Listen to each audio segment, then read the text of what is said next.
사랑하는 여러분, 오늘 우리의 이야기에 귀 기울여 주시는 모든 분들의 삶에 하나님의 크신 은혜와 평강이 함께하기를 먼저 기도합니다. 잠시 후 여러분의 마음을 울리는 말씀이 있다면 이 영상을 가까운 이들과 나누어 그 은혜를 함께 누리시길 바랍니다. 주님의 말씀을 전하는 것은 가장 큰 축복의 통로가 되기 때문입니다. 저희 채널의 구독 버튼을 누르시고 이 영적인 여정에 동행해 주신다면 더 깊고 풍성한 이야기로 여러분을 찾아뵙겠습니다. 오늘 우리는 우리 내면 가장 깊은 곳에서 울려 퍼지는 목소리, 양심에 대한 깊은 성찰의 시간으로 들어가 보려 합니다. 오늘 밤 우리는 성경 마가복음 6장으로 함께 떠나보겠습니다. 14절은 이렇게 시작합니다. 이에 헤롯 왕이 들은지라 무엇을 들었다는 것일까요? 바로 예수님의 이름이 온 유대 땅에 널리 알려졌다는 소식이었습니다. 눈먼 자를 보게 하고 듣지 못하는 자를 듣게 하며 말 못하는 자의 혀를 풀어주고 심지어 죽은 자까지 살리시는 놀라운 기적들. 예수님께서 행하신 모든 일에 대한 소문이 파도처럼 번져나가 마침내 분봉왕 헤롯의 귀에까지 들어간 것입니다. 그 소식을 들은 헤롯은 두려움에 떨며 이렇게 말했습니다. 이는 세례 요한이 죽은 자 가운데서 살아났도다. 그러므로 이런 능력이 그 속에서 일어나느니라 주변 신하들이 의아해하며 말했을지도 모릅니다. 왕이시여, 착각하셨습니다. 그의 이름은 예수가 아닙니까? 하지만 헤롯은 단호했습니다.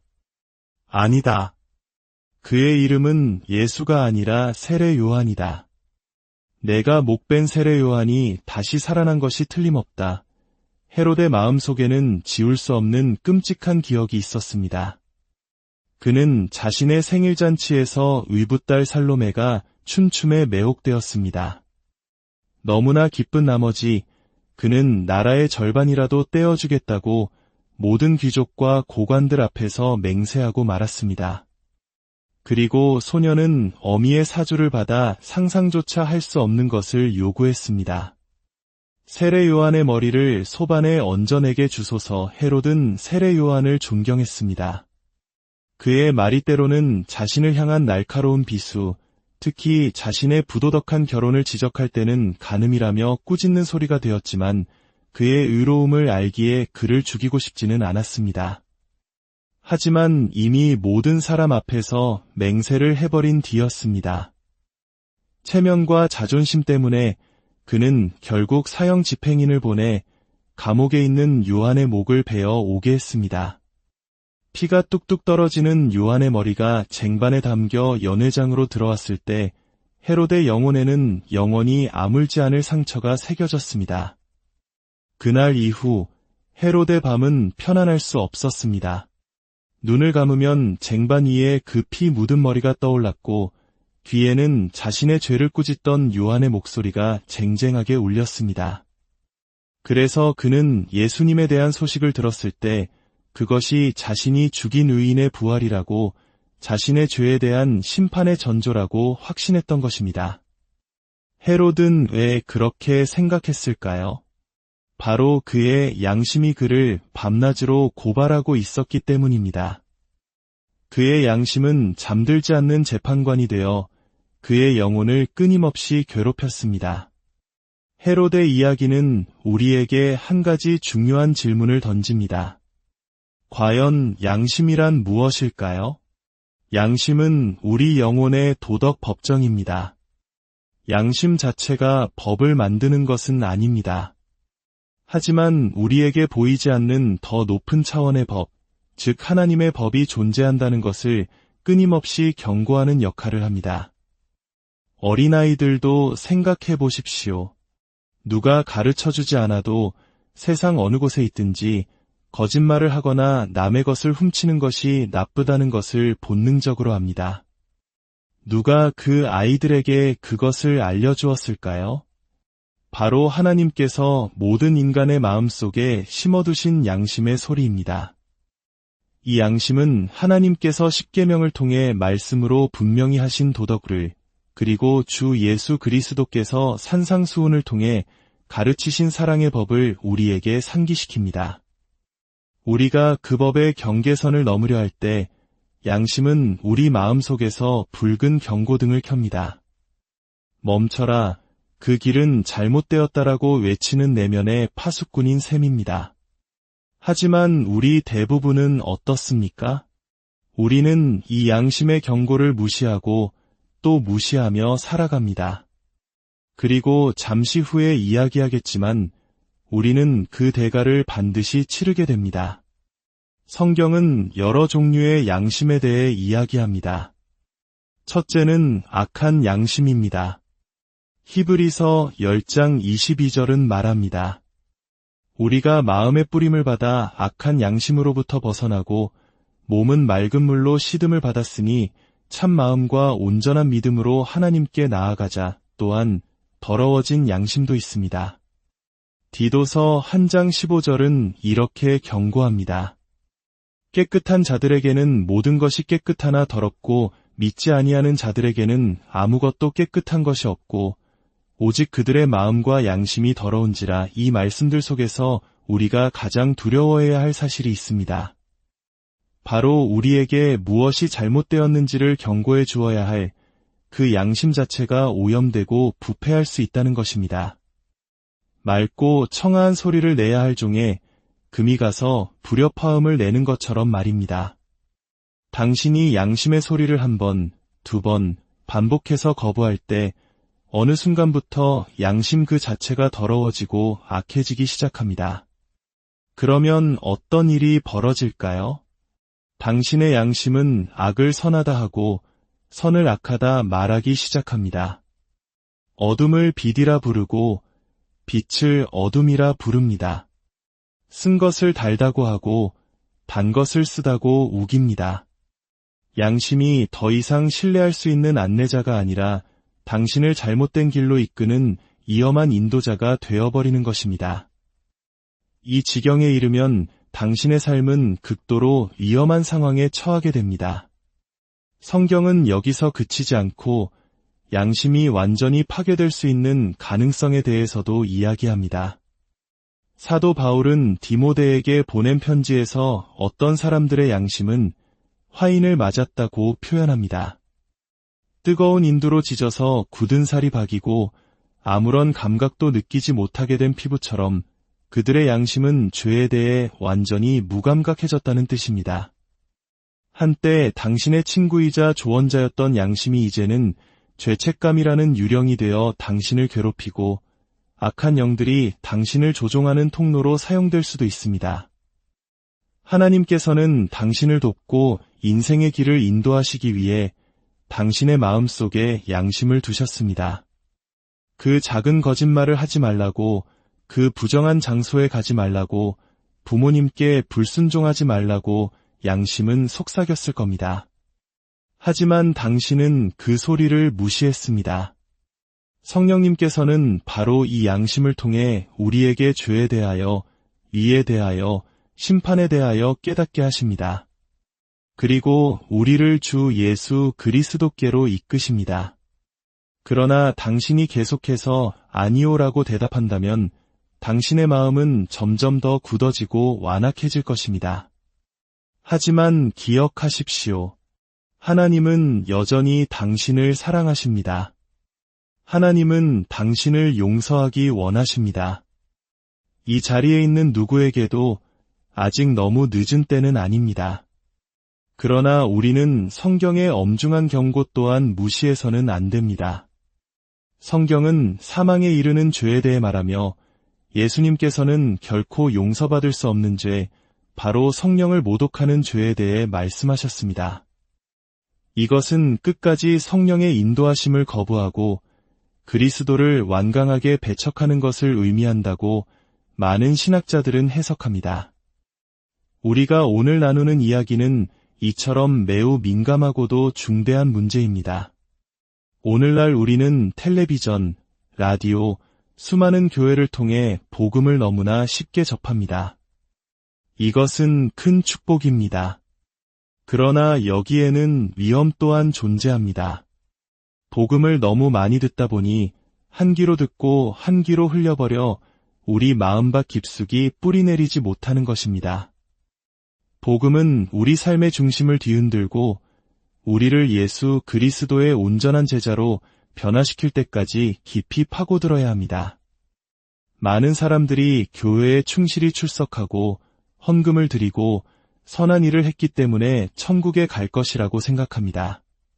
그러나 성경은 분명히 말합니다. 당신의 행위로는 결코 구원받을 수 없습니다. 에베소서 2장 8절과 9절은 선포합니다. 너희는 그 은혜에 의하여 믿음으로 말미암아 구원을 받았으니 이것은 너희에게서 난 것이 아니요 하나님의 선물이라. 행위에서 난 것이 아니니 이는 누구든지 자랑하지 못하게 함이라. 만일 나의 선행으로 천국에 갈 수 있었다면 그리스도께서 십자가에서 고통스럽게 죽으실 필요가 없었을 것입니다. 만일 나의 노력으로 나 자신을 구원할 수 있었다면 아침부터 밤까지 쉬지 않고 일해도 부족할 것입니다. 왜냐하면 모든 사람이 죄를 지어 하나님의 영광에 이르지 못했기 때문입니다. 바로 그 때문에 그리스도께서 십자가로 가셔서 내 죄의 대가와 형벌을 대신 치르시고 나에게 영원한 생명을 선물로 주신 것입니다. 그리고 여기 놀라운 사실이 있습니다. 제가 그리스도를 영접했을 때, 그리고 당신이 그분을 영접할 때 당신의 양심은 다시 회복될 수 있습니다. 어린아이의 양심처럼 다시 민감하고 순수해질 수 있습니다. 물론 제가 선하다는 것을 자랑하려는 것이 결코 아닙니다. 하지만 이제 저는 아주 작은 잘못이라도 저지르면 제 양심이 즉시 저에게 말을 겁니다. 성령께서 제 양심을 통해 말씀하시고 저를 책망하시고 인도하십니다. 사도 바울이 고백했던 것처럼 우리도 모든 선한 양심을 따라 살아가도록 부름받았습니다. 예수님 시대에 율법에 정통한 바리새인들이 간음하다 현장에서 붙잡힌 한 여인을 끌고 왔던 이야기를 기억하실 겁니다. 그들은 예수를 시험하며 말했습니다. 선생이여, 모세의 율법에는 이런 여자를 돌로 치라 명하였거니와 선생은 어떻게 말하겠나이까? 그들은 예수가 율법을 어기게 하거나 로마법을 거스르게 하여 함정에 빠뜨리려 했습니다. 그때 예수님께서는 몸을 굽혀 손가락으로 땅에 무언가를 쓰셨습니다.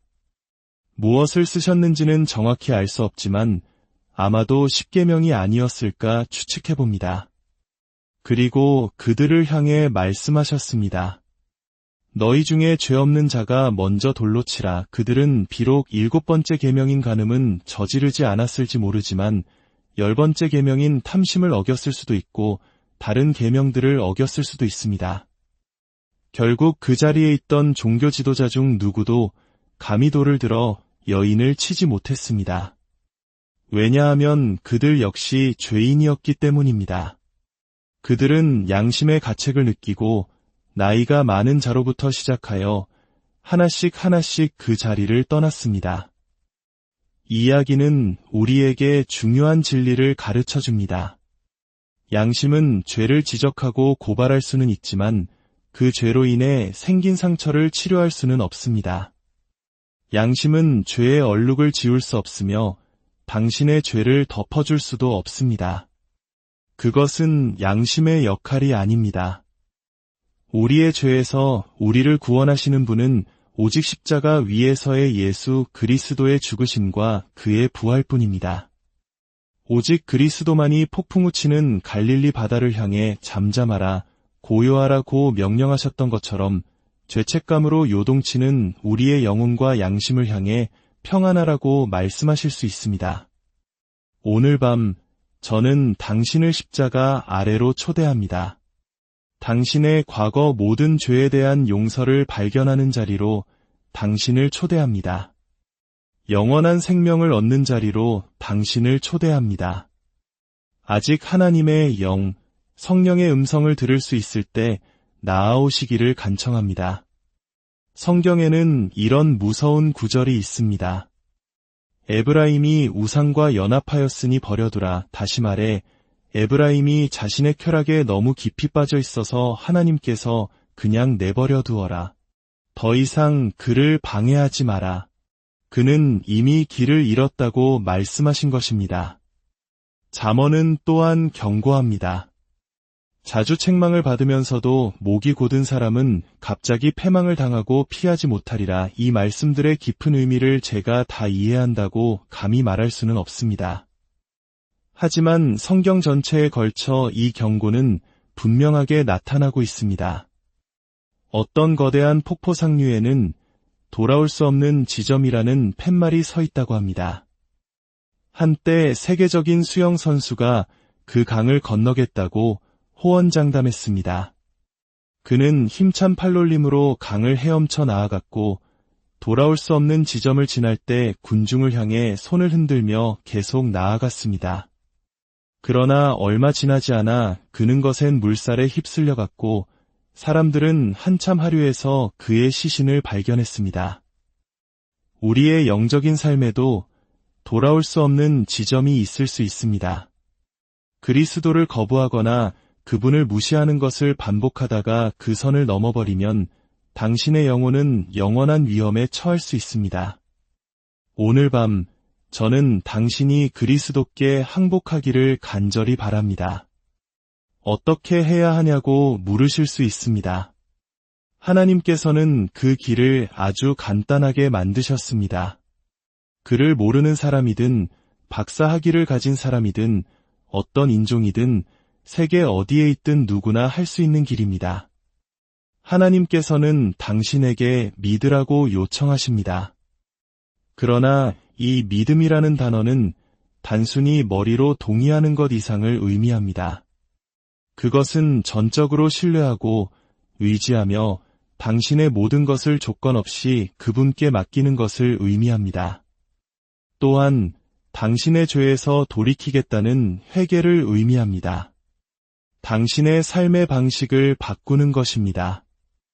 이제부터는 당신의 욕망이나 우상이나 일이 아니라 하나님이 당신의 삶에서 첫 번째 자리를 차지하시는 것입니다. 그리스도를 당신 삶의 주인과 구원자로 영접하는 것입니다. 지금 당신이 어디에 있든지 당신의 자리에서 조용히 마음의 결단을 내리시길 바랍니다. 당신의 마음속으로 이렇게 고백하십시오. 오늘 밤 저는 제 마음에 그리스도가 살아계신지 확신할 수 없습니다. 제 양심이 굳어진 것인지도 모르겠습니다. 하지만 오늘 밤 저는 확실히 알고 싶습니다. 예수님을 제 마음속에 모셔드리고 싶습니다. 제 삶을 구원자여 주님이신 그분께 드리고 싶습니다. 예수님께서는 말씀하셨습니다. 누구든지 사람 앞에서 나를 시인하면 나도 하늘에 계신 내 아버지 앞에서 그를 시인할 것이요. 주님께서는 당신을 위해 모든 사람 앞에서 십자가에 달려 죽으셨습니다. 사람들이 그를 비웃고 조롱했지만 주님은 당신을 향한 사랑 때문에 그 모든 것을 견디셨습니다. 이제 당신이 그 사랑에 응답할 차례입니다. 지금 이 순간 당신의 마음을 열고 조용히 기도하십시오. 하나님, 저는 죄인입니다. 오늘 밤 저는 제 삶의 방식에서 돌이켜 주님께로 나아갑니다. 당신의 아들 예수 그리스도께서 저의 죄를 위해 십자가에서 죽으시고 죽은 자 가운데서 다시 살아나신 것을 믿습니다. 지금 제 마음속에 들어오셔서 제 삶의 주인이 되어 주십시오. 오늘부터 주님을 위해 살겠습니다. 예수님의 이름으로 기도합니다.